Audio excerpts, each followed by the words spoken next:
से आज हम फिजिक्स में एक नया चैप्टर आपको स्टार्ट करने जा रहे हैं। इस चैप्टर का नाम है work, energy and power. Work का मतलब क्या होता है जी, कार्य। एनर्जी का मतलब क्या होता है, ऊर्जा। पावर का मतलब क्या होता है, शक्ति। तो एनर्जी, वर्क, एनर्जी और पावर फिजिक्स का नया चैप्टर है। तो जो पहले जानेंगे कि वर्क किसको बोलते हैं, ठीक है। Whenever a force acting on a body displaces it, work is said to be done by the force। कहा क्या? जैसे मान लो ये बॉडी है, बॉडी क्या है, कुर्सी चेयर एक बॉडी है, मान लो वस्तु है, इस पर भी हम एक फोर्स लगा रहे हैं। ऐसा फोर्स लगा रहे हैं, पुलिंग फोर्स। पुलिंग मतलब इसे खींच रहे हैं। तो फोर्स जैसे इस कुर्सी पे लगा रहे हैं, सब्जेक्ट पे थी, कुर्सी कभी वहाँ पे था और वो डिस्प्लेस हो रहा है। डिस्प्लेस मतलब जगह स्थान परिवर्तन कर रहा है, जगह डिस्प्लेस होते होते यहाँ पे आ गया। जब किसी भी ऑब्जेक्ट पे तुम फोर्स लगाओगे तो उसमें कुछ ना कुछ डिस्प्लेसमेंट होता है। जब ये किसी ऑब्जेक्ट पे फोर्स लगाया, डिस्प्लेसमेंट हुआ, तब हम कहेंगे कि इस ऑब्जेक्ट पे क्या हुआ, वर्क हुआ। क्या हुआ, वर्क। क्या हुआ जी, वर्क। किसी भी ऑब्जेक्ट पे वर्क कब होता है, जब उस पर फोर्स लगाएगा और डिस्प्लेसमेंट होगा, समझ में? तब कहा जाता है कि किसी ऑब्जेक्ट पे क्या होता है, work. Whenever a force acting on a body, जब किसी बॉडी पे फोर्स लगता है, जैसा कि अभी हमने कुर्सी पे लगाया, डिस्प्लेसेस, वो बॉडी को क्या करता है, उसका स्थान परिवर्तन करवाता है, डिस्प्लेस कर देता है। तब हम कहते हैं कि work is said to be done by, तब कहेंगे इस फोर्स के द्वारा क्या हुआ, वर्क हुआ। वर्क फोर्स के द्वारा क्या हुआ, वर्क हुआ। आगे work done bye a constant force. सबसे पहले दो तरह का फोर्स होता है, एक होता है कांस्टेंट फोर्स, एक होता है वेरिएबल फोर्स। कांस्टेंट फोर्स मतलब हुआ जिसका मैग्नीट्यूड और डायरेक्शन कभी चेंज नहीं करे, क्योंकि फोर्स वेक्टर क्वांटिटी है, उसका मैग्नीट्यूड और डायरेक्शन क्या होगा, हमेशा सेम रहेगा।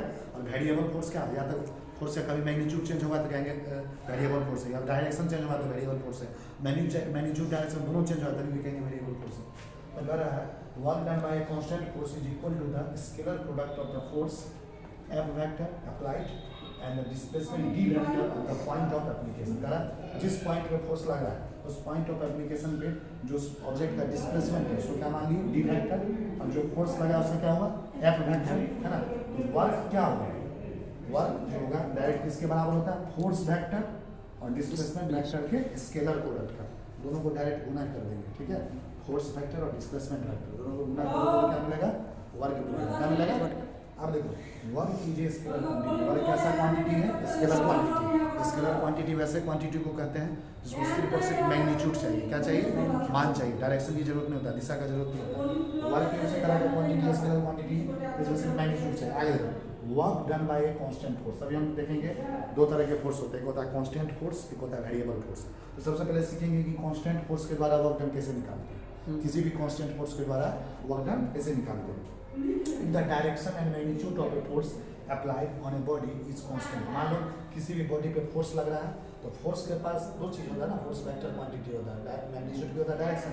तो किसी भी बॉडी पे अगर फोर्स लग रहा है, अगर फोर्स का मैग्नीट्यूड और फोर्स का डायरेक्शन बॉडी पे लग रहा है वो दोनों कांस्टेंट है, क्या है, कांस्टेंट है, then the force is said to be constant. तब उस फोर्स को क्या कहा जाएगा, कांस्टेंट फोर्स। क्या कहा जाएगा, तुमसे कोई पूछेगा फोर्स को कब कांस्टेंट बोला जाता है, किसी भी फोर्स को हम कांस्टेंट तब बोलते हैं, किसी भी फोर्स को हम कांस्टेंट तब बोलते हैं जब उस फोर्स का मैग्नीट्यूड और उस फोर्स का डायरेक्शन दोनों क्या हो, सेम। समझ में आ रहा, किसी भी फोर्स को कांस्टेंट फोर्स कब बोलेंगे, जब फोर्स का मैग्नीट्यूड और फोर्स का डायरेक्शन दोनों क्या हो, सेम हो, तब उस फोर्स को क्या कहा जाता है, कांस्टेंट फोर्स। बात समझ में आ रहा, किसी भी फोर्स को कांस्टेंट फोर्स बोला जाता है जब फोर्स का मैग्नीट्यूड और फोर्स का डायरेक्शन दोनों क्या हो, सेम।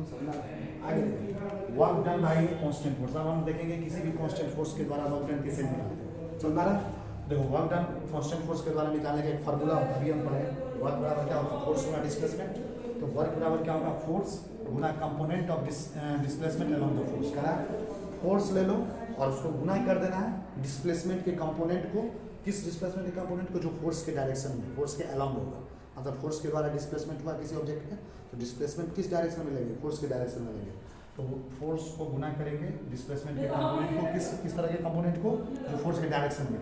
या इसको ऐसे भी लिख सकते हैं, डिस्प्लेसमेंट, या डायरेक्ट क्या लिख सकते हैं, displacement Guna component of force along the displacement. मतलब डायरेक्ट डिस्प्लेसमेंट को गुना कर देना उस फोर्स से जो डिस्प्लेसमेंट के अलोंग लग रहा है, उसके डायरेक्शन में लग रहा है। इस दोनों तरीके से तुम वर्क निकाल सकते हो, किसके द्वारा, कांस्टेंट फोर्स के द्वारा। समझ रहा, इसमें बहुत सारा आपको क्वेश्चन भी करवाएंगे कि एग्जाम में कैसा कैसा क्वेश्चन आता है। आगे देखिए that means work done will, यानी ये जो जैसा बोल रहा है उसके अकॉर्डिंग वर्क का फॉर्मूला क्या होगा। तो वर्क बराबर होगा, जैसे देखो यहाँ पे देखो फोर्स क्या है, गुना कंपोनेंट ऑफ डिस्प्लेसमेंट। देखो यहाँ पे फोर्स मालूम लगता है, यहाँ पे ये वाला देखो, इस दोनों को समझने से पहले ये डायग्राम देखो, ऐसा देखो ये ऑब्जेक्ट है, ये मान लो टेबल है, टेबल ऑब्जेक्ट है, इसमें देखो इस डायरेक्शन ऊपर की डायरेक्शन में एक फोर्स लगा, क्या लगा? एफ वेक्टर, क्या लगा? एफ वेक्टर एक फोर्स लगा। और इस फोर्स, ये थोड़ा एंगल पे फोर्स लग रहा है ना, इस फोर्स का दो कंपोनेंट होगा, एगो हॉरिजॉन्टल डायरेक्शन में, एगो किस डायरेक्शन में होगा? वर्टिकल डायरेक्शन में, एगो इधर होगा, एगो इधर होगा, दो कंपोनेंट होगा। इस फोर्स का इस डायरेक्शन में जो एंगल होगा, अगर मान लो इस फोर्स का इधर एंगल लेंगे थीटा, इधर कौन कंपोनेंट होगा? एफ कॉस थीटा, क्या होगा? F cos. इधर कौन सा कंपोनेंट होगा? एंगल जिधर लिया जाता है उधर पहले कॉस थीटा लेते हैं, इस एफ का इधर कंपोनेंट क्या होगा? एफ कॉस थीटा, और इधर कंपोनेंट क्या होगा? F sine theta.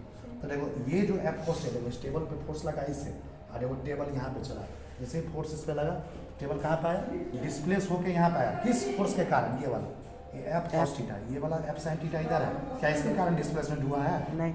इधर जो इसका एक कंपोनेंट इसके कारण हुआ है क्या? ये वाला ना का डिस्प्लेसमेंट, इधर फोर्स लगा था ना, इधर डिस्प्लेसमेंट हुआ। इधर कौन सा फोर्स के कारण डिस्प्लेसमेंट आ रहा है? F cos theta. और मान लो ये टेबल पहले यहाँ था, अब डिस्प्लेस होकर कहाँ पे आ गया? यहाँ पे। तो दोनों के बीच में डिस्प्लेसमेंट कितना है? मान लिया डी। ये टेबल जैसे कुर्सी यहाँ पे, इसको घास करा के वहाँ रख दिए, तो पहले यहाँ था ना, अब बाद में यहाँ हुआ डिस्प्लेसमेंट के बाद, तो दोनों के बीच में डिस्प्लेसमेंट कितना है? Small D. क्या है? Small D. ठीक है, तो देखो आप यही वर्क डन क्या होगा? वर्क निकालने का फॉर्मूला क्या बोलेंगे? Force Guna component of displacement on the force. तो फोर्स यहाँ पे कौन सा लग रहा है? F cos theta. कौन सा फोर्स लग रहा है? F cos theta. फोर्स क्या लग रहा है? F cos theta. और डिस्प्लेसमेंट कितना है? डी। डी से कर दी। आइए इसको ऐसे भी लिख सकते हैं, डिस्प्लेसमेंट क्या लिखे? तो दूसरा फॉर्मूला डिस्प्लेसमेंट। सबसे पहले डिस्प्लेसमेंट को लिख लो, तो डिस्प्लेसमेंट को लिख लो, या इसको ऐसे भी लिख सकते हैं, फोर्स लिख लो, फोर्स लिख लिया। इस डी को इधर ले लो, डी कॉस क्या होगा? एफ गुना डी कॉस थीटा। इससे लिख सकते हैं, यानी एफ बराबर क्या होगा? एफ कॉस थीटा गुना डी। एफ कॉस थीटा गुना डी। यहाँ पे फोर्स का वैल्यू तुमको परीक्षा में दिया रहेगा, कॉस थीटा में जो भी एंगल दिया, ये एंगल का मान दिया रहेगा 30 डिग्री 40 डिग्री, यहाँ पे रख देना, कॉस 30 डिग्री पैदा जो भी हो उसका निकालना है, डिस्प्लेसमेंट का वैल्यू दिया रहेगा, डायरेक्ट वर्क निकाल सकते हो, समझ में आ रहा है? इस पर सवाल करवाएंगे। अब आगे देखो, ये जो फार्मूला को रिप्रेजेंट करना है वो रख किया है, work done equal to F cos theta गुना डी, या एफ गुना D cos theta, work done equal to F गुना डी कॉस थीटा। ये कौन सा फॉर्म हुआ इसका? इस वर्क डन का हुआ स्केलर फॉर्म। कौन सा हुआ? स्केलर। ये फार्मूला किस फॉर्म है जी? स्केलर फॉर्म है। किस फॉर्म में है? स्केलर। ये जो फार्मूला है स्केलर फॉर्म है। अब इसी फार्मूला को अगर हम वेक्टर फॉर्म में लिखें तो कैसे लिखेंगे? वेक्टर में क्या किया जाता है? एरो लगा दिया जाता है। क्या दिया जाता है? वर्क बराबर क्या होगा? ये वाला formula vector form, F vector गुना डी वेक्टर, और बोलेंगे वर्क बराबर एफ वेक्टर गुना डी। वेक्टर फॉर्म में ये वाला निकालेंगे, ये वाला लिख देंगे। बात समझ में आ रहा है? या इसको भी ऐसे भी लिख सकते हैं, एफ गुना डी, डॉट प्रोडक्ट है ना, ये कैसा प्रोडक्ट है? डॉट प्रोडक्ट है। डॉट प्रोडक्ट का मतलब क्या होता है? Cos theta. एफ गुना डी, या इसको ऐसे भी लिख सकते हैं, एफ डी कॉस थीटा। क्या लिख सकते हैं? F D cos theta. समझ में आ रहा है? आप देखो नोट करके क्या लिखा गया, the force of gravity with in A small altitude is an example of constant force. तो ग्रेविटी जानते हो ना, गुरुत्वाकर्षण बल, ग्रेविटी फोर्स लगाता है किसी भी ऑब्जेक्ट को नीचे की ओर खींचता है। तो ग्रेविटी का जो फोर्स है स्मॉल एल्टीट्यूड के अंदर, स्मॉल एल्टीट्यूड मतलब स्मॉल हाइट के अंदर, ये किसका एग्जाम्पल होता है? कांस्टेंट फोर्स का। किसका एग्जाम्पल होता है? That is work done bye it is an example of work done bye, यानी इस ग्रेविटेशनल फोर्स के द्वारा जो वर्क डन है तो किसका एग्जाम्पल है? कांस्टेंट फोर्स का। किसका एग्जाम्पल है? कांस्टेंट। आप देखिए वर्क एनर्जी पावर में आगे की कहानी जो है हम लोग नेक्स्ट क्लास में डिस्कस करेंगे, तो फिर से मिलेंगे नए वीडियो लेक्चर में वर्क एनर्जी पावर चैप्टर लेंगे।